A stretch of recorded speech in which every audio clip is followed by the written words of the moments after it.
Hola, les damos la más cordial bienvenida a Lo Popular de las Pensiones, un podcast de Popular Pensiones para conversar sobre educación financiera y en particular sobre educación para la pensión. Hoy me acompaña el señor Jaime Barrantes, gerente de pensiones del régimen de invalidez, vejez y muerte de la Caja, el IBM. Bienvenido, don Jaime, muchas gracias por acompañarnos. No, muchas gracias a Lo Popular de las Pensiones por este espacio tan importante que pues es un momento interesante dentro de la población que necesitamos comprender todo este tema de las pensiones. De hecho, a propósito de esa comprensión, nosotros siempre lo que hacemos es que en los comentarios que nos dejan las personas en nuestras redes sociales hacemos un recuento de cuáles son las principales dudas de las personas. Y entonces empecemos de lo básico. ¿Por qué se dice, cómo es el IBM? ¿Cuál es la diferencia entre un régimen como el IBM y el ROP? ¿Y por qué se dice que es un régimen solidario y de reparto? Sí, esta pregunta es muy importante porque Costa Rica ha venido evolucionando en lo que se llama su sistema de pensiones. Antes del año 2000, el IBM y otros regímenes que estaban a cargo del Estado, pues prácticamente eran los encargados del tema de las pensiones en Costa Rica. La mayoría de esos fondos, incluido el IBM, se basa en un sistema de financiamiento que llamamos colectivo. Es decir, esto es un fondo común que pertenece a todas las personas y de ese fondo se pagan las pensiones. ¿Cuál es la característica principal de esa forma de financiamiento? Que las personas que están activas o las que están trabajando cotizan a ese fondo y de ese fondo se pagan las pensiones. Entonces, ¿qué es lo que fue pasando en el mundo? Bueno, en el mundo, principalmente en los años 70 y 80, con la incorporación principalmente de la mujer al mercado laboral, las familias se fueron transformando.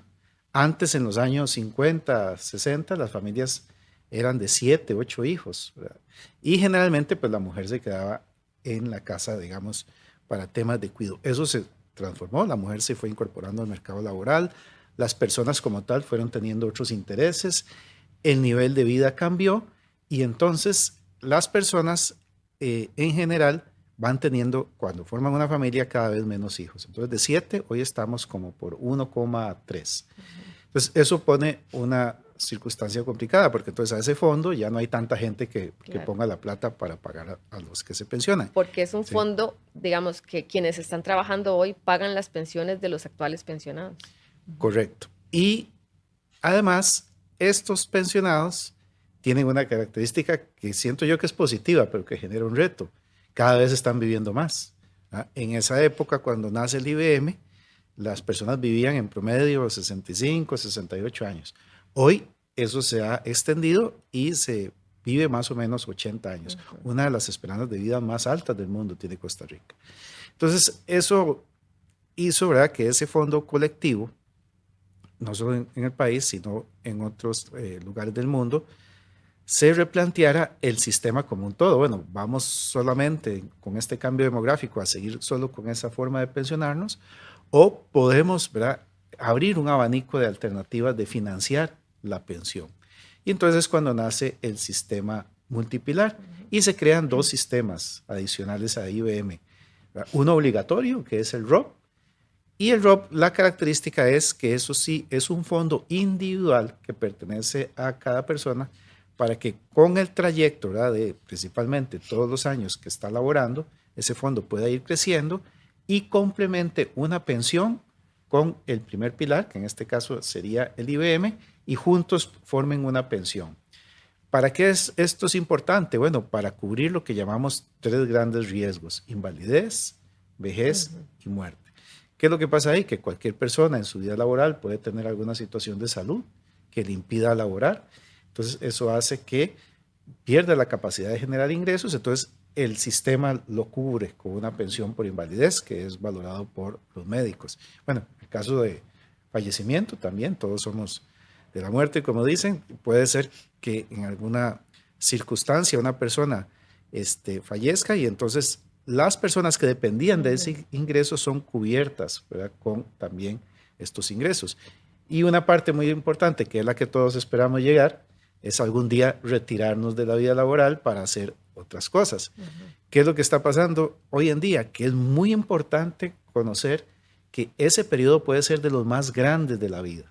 O sea, la etapa de adulto mayor hoy con la esperanza de vida que estamos teniendo puede ser un periodo de 25 a 30 años. Y qué duro pasar todo ese tiempo sin ingresos, ¿verdad? Porque al día de hoy la mayoría de adultos mayores que tienen ingresos los reciben a través de las pensiones. Y es curioso y uno se pregunta, en estas circunstancias, ¿verdad? En el país, como usted bien lo indica, con estas bajas tasas de natalidad, cada vez menos, las familias quieren tener menos hijos, entonces eso quiere decir que el sistema cada vez va a tener menos aportantes y cada vez más pensionados. Qué curioso que en esta coyuntura estemos en un debate ahorita actual donde la gente, algunas personas o algunos grupos están pidiendo que les devuelvan el ROP, justo cuando usted bien lo indica que el ROP fue creado hace años con esa visión de, viendo la experiencia en otros países en los que los regímenes de reparto se estaban agotando y ya estaban siendo insuficientes, lo mismo pasó aquí. La idea de crear el ROP fue que fuera ese complemento para la pensión. ¿Qué lectura hace usted de este contexto actual? ¿Por qué la gente pide que le entreguen un dinero que se supone que es para la pensión, para complementar la pensión básica? Sí, ahí hay un tema que tiene que ver con un principio económico que en general tenemos todos los seres humanos, ¿verdad? Y es que tenemos generalmente una visión de corto plazo de las necesidades, ¿verdad? Entonces, generalmente las personas no son tendientes a ver el futuro, ¿verdad? Y piensan, bueno, no, en el futuro yo veré qué hago, ¿verdad? Lo que pasa es que ese veré qué hago a veces llega muy rápido y no hay formas, ¿verdad?, de después enfrentar esas situaciones. Entonces, ¿qué se ha visto? Porque ya otros países han generado este tipo de situaciones, ¿verdad?, que en general es válido, digamos, uno siente, digamos, que no es que las personas no tengan necesidades, que tengan toda la razón en poner sobre la mesa. El tema aquí es que si se usan los recursos que se han pensado o se han ido acumulando para generar un flujo mensual, ¿verdad?, para atender las necesidades que mes a mes estamos teniendo, para atender necesidades inmediatas, eso va a hacer, ¿verdad?, que ese flujo en el futuro disminuya, ¿verdad? Y generalmente, ¿verdad?, la mayoría de las personas difícilmente toman esos ingresos para generar, ¿verdad?, ideas productivas que eventualmente les vayan a dar más ingresos. Generalmente es para atender urgencias, para atender algunas situaciones de corto plazo, y el dinero, ¿verdad?, se va ahí muy rápido y queda desprotegido esa parte. Una parte que, como dije, va a ser muy amplia, va a ser de muchos años. Entonces, ahí el tema es que más bien el país hoy, por los retos que tiene el tema demográfico y la esperanza de vida, tiene más bien que buscar más recursos para aumentar el monto de las pensiones, ¿verdad?, Claro. que se necesitan. Sí, en lugar Entonces, de debilitar el sistema, correcto, debe ¿verdad? fortalecer. Entonces yo creo que esas necesidades son pues válidas, pero yo creo que la economía o el país debe pensar en otras formas tal vez de resolverlas, ¿verdad?, pero no pensar precisamente que el dinero de las pensiones pueda, ¿verdad?, generar eso, porque es el famoso dicho, esto es, ¿verdad?, desvestir un santo para vestir otro. Y entonces nos queda uno con muy pocos recursos, que son las pensiones, que como le digo yo, son en una etapa de la vida muy importante y que necesitamos ese flujo mensual. Claro. Retomando las generalidades sobre el IBM, don Jaime, ¿usted nos puede explicar y a las personas que nos ven cuáles son los requisitos para retirarse por el IBM? Sí, actualmente recordemos que hubo una reforma recientemente y en esa reforma se planteó algunos cambios, principalmente en lo que llamamos la edad anticipada de retiro. Antes había formas de anticipar para los hombres y las mujeres. En este momento para los hombres se eliminó esa posibilidad. Hoy la edad de retiro para los hombres son 65 años y como mínimo 25 años cotizados. Que son 300 cotizaciones. Que son 300 cotizaciones. Hay la posibilidad de que los que no alcanzaron esas monto de cotizaciones, sino por lo menos tengan 15 años, 180, puedan llevarse lo que llamamos una pensión proporcional. Y en el caso de las mujeres, sí se mantiene la posibilidad de irse anticipadamente a los 63 años, pero con 405 cuotas. ¿Qué pasa si no tengo las 405 cuotas? Bueno, ahí se va pidiendo cada vez menos cuotas hasta llegar también a 300 que es lo que se pide a los 65, igual que los hombres. Este anticipo, digamos, se hace una penalización, es decir, se les paga menos pensión de la que se les debió pagar porque se pensionan antes. Es así, ¿verdad? No, en este momento para las mujeres existe la posibilidad de irse con 403 cuotas y llegan con ese nivel de cuotas, no se les penaliza. Pero en el caso de los hombres que no tienen, que no reúnen la cantidad de cuotas que usted citaba Para la anteriormente. pensión, sí, para la pensión proporcional, sí, hay un ajuste que se hace de conformidad. Tanto cotizaron con respecto a los 300 cuotas, entonces se hace una proporción y se les da un monto proporcional. Claro, hay que también saber que el IBM tiene una pensión mínima. Entonces, si a alguien esa proporción le da menos que ese monto de pensión mínima, se le ajusta a ese monto.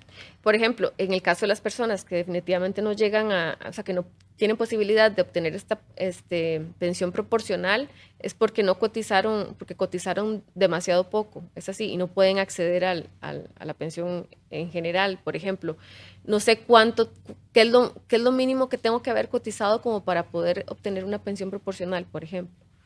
Sí, esto es importante, ¿verdad? Porque hay personas que tal vez, y nos hemos encontrado que no hacen una solicitud de pensión porque creen que tienen que tener las 300 cotizaciones. Es lo ideal, Claro. Entre más se cotice, mejor va a ser la pensión. Pero sí, hay personas por diferentes circunstancias de su vida o algo que no han podido completar esas 300, entonces como mínimo son 15 años.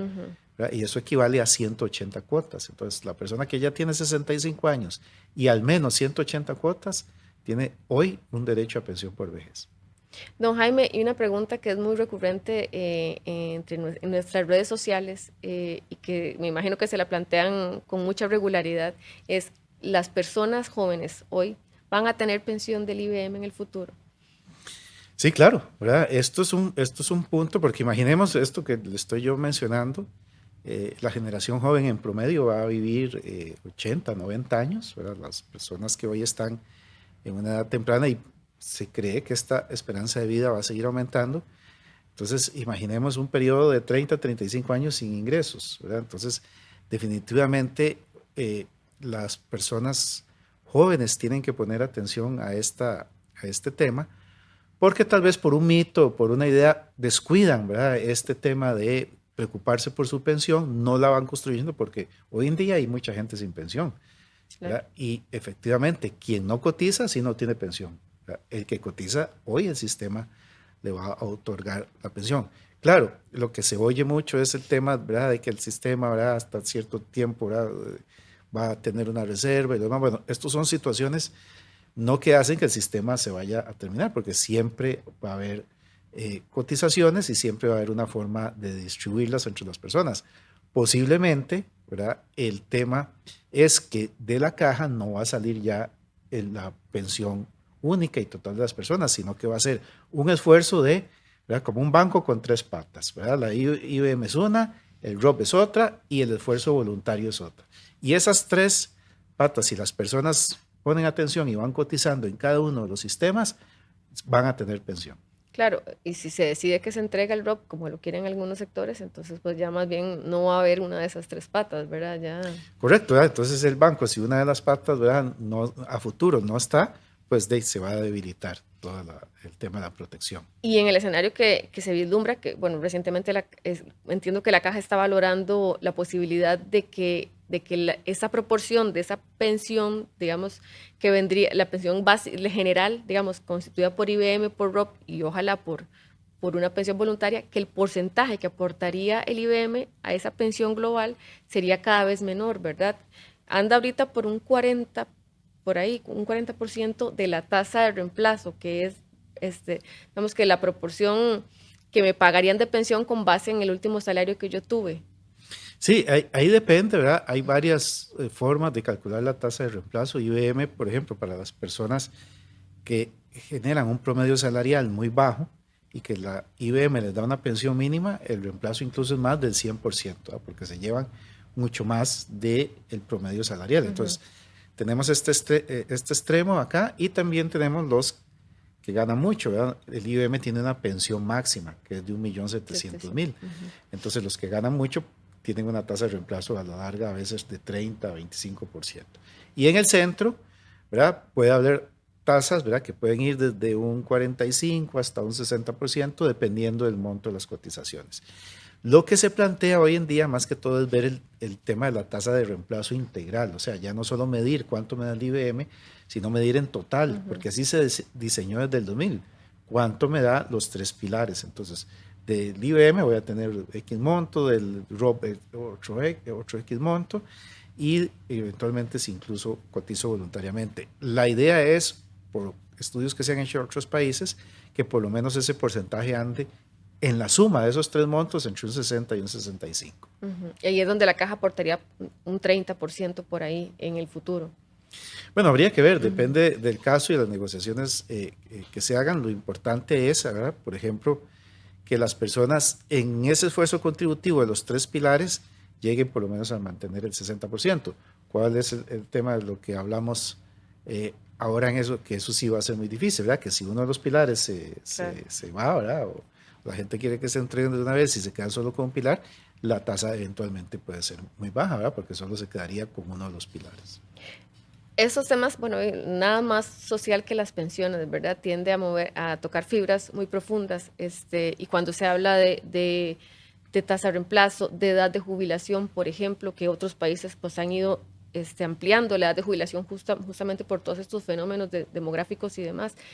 En algún momento en Costa Rica se ha discutido el asunto de ampliar la edad de jubilación. ¿En qué estatus está eso en la caja? Bueno, todos los parámetros de pensiones siempre están sobre la mesa. Nada podemos decir ya así se quedó, porque el mundo va cambiando y los sistemas de pensiones tienen que irse adaptando a cómo el mundo va evolucionando. Hoy estamos viendo, ¿verdad?, retos importantes en el mercado laboral con temas de inteligencia artificial, con temas de robot, ¿verdad? Por ejemplo, en el día de mañana o a futuro se prevé que no haya muchas personas, ¿verdad?, porque las familias van teniendo cada vez menos hijos, pero sí va a haber más tecnología, sí va a haber más robot. Entonces hay que ver cómo la sociedad cambia para generar ingresos desde ese sector. También la tecnología va a hacer que posiblemente la esperanza de vida siga aumentando. Entonces, cuando uno observa, por ejemplo, todos los países de Europa, que el proceso de envejecimiento está ya bastante avanzado, la edad de retiro ya anda entre 67 y 70 años, casi todo, ¿verdad? A nivel de Latinoamérica, todavía lo que están haciendo los países es convergiendo todos a 65 años. Por lo menos a corto plazo veo difícil, digamos, que pensemos en variar esa edad de retiro, pero en el mediano y largo plazo, pues, si seguimos con la tendencia de Europa, pues en algún momento del país posiblemente se vuelva a analizar. Y con un proceso de envejecimiento mucho más rápido en Costa Rica que en los países europeos, ¿verdad? Sí, Costa Rica pues está teniendo aumentos importantes en la esperanza de vida y el número de hijos, ¿verdad?, la tasa de natalidad ha venido cayendo y eso nos impone que como país posiblemente nos tengamos que sentar a conversar y ver el modelo que hemos venido trayendo y cómo lo adaptamos a estas nuevas circunstancias que estamos viviendo. Volviendo al tema de los jóvenes, ¿verdad? El IBM tiene el fondo con el que paga las pensiones. Bueno, digamos, quienes cotizamos hoy pagamos las pensiones de los actuales pensionados, pero además está la reserva del IBM, que es la plata con la que eventualmente nos van a pagar la pensión a quienes nos pensionemos más adelante. A fin de año, en el 2025, hubo que echar mano de esa reserva para poder pagar las pensiones en curso de pago. ¿Cómo está ese asunto, don Jaime? ¿Va a seguir pasando eso? Y si es así, ¿cómo pueden los jóvenes confiar en que de verdad van a tener una pensión? Sí, esto es una pregunta muy importante porque a veces se ha asociado la sostenibilidad del IBM a la existencia de esa reserva. Y en realidad esa reserva es relativamente, aunque el monto es grande, pero por el tamaño que tiene el IBM, es una reserva más bien muy pequeña, es una reserva de contingencias. ¿Qué quiere decir eso? Que de esa reserva no se va a pagar las pensiones a futuro, sino que es una reserva que se tiene para algunas circunstancias. La gente a veces, digamos, toma como cuando hay un estudio actuarial, el año en que se agota la reserva como el año en que se acabó el fondo. Pero, por ejemplo, si uno va a 1980, la Caja tenía estudios actuariales que decían que el fondo se acababa en el 2002, si no se hacían ajustes. Es decir, ya teníamos 20 años de 25 de no tener IBM. Pero, ¿qué pasó? Bueno, ¿no? Que se hicieron los ajustes que van extendiendo ese momento. Entonces, ese momento, si se van tomando medidas, si se van tomando ajustes, se puede extender indefinidamente. Lo principal de donde se pagan las pensiones es de las cotizaciones que se reciben en un año, ¿verdad? Y de otros esfuerzos que hay en la economía. Por eso es que yo siempre digo que para que quiebre IBM tiene que quebrar el país. El día que no haya país, de ahí se acabó IBM, eso sí. Pero mientras tengamos economías, mientras haya personas que coticen, mientras la tecnología, haya robots que se incorporen al tema, ¿verdad? Que eso va a ser mucho en el... Mientras también la forma en que estamos viviendo hoy, la etapa de los 65 años, yo creo que el país también tiene que hablar de formas de generar ingresos en esa etapa. ¿Por qué? Porque hemos visto que hay gente que cuando cumple 65 años, lo que no quiere es seguir, digamos, en una dinámica laboral donde tiene un patrón o donde tiene que ir todos los días, o, Claro, sino algunos no es quieren cambiar, flexible. ¿verdad? Entonces, alguien dice, bueno, no, es que yo he sido contador en una oficina toda la vida y ahora lo que quiero ser es profesor de yoga, pero quiero generar ingresos con eso, ¿verdad? Pero ya no quiero que sea todos los días, quiero que sea 2 o 3. Entonces, ese va a ser otra fuente de ingresos. Entonces, si como país vamos adaptándonos a eso, siempre va a haber pensiones, siempre va a haber sistemas. O sea, ahí eso es un mito, ¿verdad? Que se ha generado a través de una reserva, ¿verdad? Que sí es importante, eventualmente lo que nos dice la reserva, y si ya llegamos a ese punto, digamos, de tener, claro, hay un elemento importante y es que hemos tenido que adelantar un poco ese uso de la reserva porque hay una parte de los pagos del gobierno que no han entrado. Perfecto. Entonces, digamos, si tomamos en cuenta esos pagos de La gobierno, famosa deuda del Estado con la caja. correcto, ¿verdad? Si tomamos en cuenta esa deuda, todavía estamos en un momento en que no tocamos la reserva. Pero bueno, estamos en negociaciones con el gobierno para esos recursos. Pero aún así, a pesar de eso, sí los estudios actuariales nos señalan de que en algún momento, si no hacemos nada, se va a agotar. Ya para ir cerrando, don Jaime, el IBM es el régimen más importante de Costa Rica, el que cotizamos todos, tiene 1,5 millones de aportantes, si no me equivoco, casi 400,000 pensionados. ¿Cuáles son los desafíos, los principales desafíos que tiene ese régimen y en general todo el sistema de pensiones de Costa Rica, y qué es lo más viable en el corto plazo por hacer? Sí, yo creo que ahorita hay que trabajar mucho en algunos aspectos, ¿verdad? Que, bueno, lo hablábamos al principio, uno de ellos es la cultura que llamamos previsional o educación financiera, o en otras palabras, preocuparme desde ahora por la pensión. Conectar, creo que el sistema de pensiones tiene que conectar con la gente, conectar con las personas, y eso es un desafío importante, ¿verdad? Porque el sistema está construido por 3 pilares. Entonces uno de los retos es empezar a ver el sistema integrado, a ver, ya no que el IBM le va a pasar esto, que devuélvame esto, que hagan eso, sino todo ese sistema me va a dar, sumado a las 3 cosas, una pensión. Entonces, yo creo que lo que sigue es ajustar el sistema pensando en eso, verlo como un todo. Algunos retos que hay para las personas que todavía no tienen pensión y algunas formas en que el país tiene que discutir cómo generar nuevos ingresos. Yo creo que la ventana que tenemos para estos ajustes es pequeña y yo creo que el país en este año y el que sigue posiblemente va a tener que poner sobre la mesa como uno de sus temas trascendentales cómo fortalecer el tema de las pensiones. Don Jaime, ha sido un placer conversar con usted. Muchas gracias por el espacio. ¿No? Con todo gusto y aquí quedo a la orden cada vez que quieran invitarme a este espacio de lo popular de las pensiones. Y muchas gracias a ustedes también por acompañarnos. Les esperamos en nuestra próxima entrega.